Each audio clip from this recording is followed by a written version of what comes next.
Hi. Hi.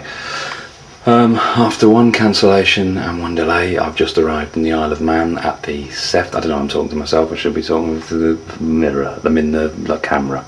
Cut.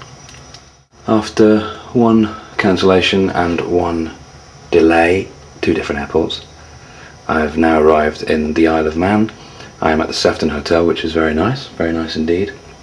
And I'm about to unpack and get ready for my 3 weeks here doing the big nothing. We all went out last night and had a drink to celebrate the beginning of filming. Oh Lord. Anyway, this is the view from my room. This is Douglas. Look at that beach. A tiny castle on an island. Who lives there, I wonder? A little man, his name is Bob. There's a car. Christmas. Get off my land.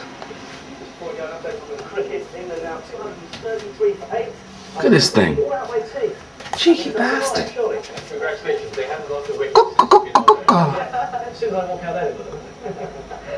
Yeah, and don't come back.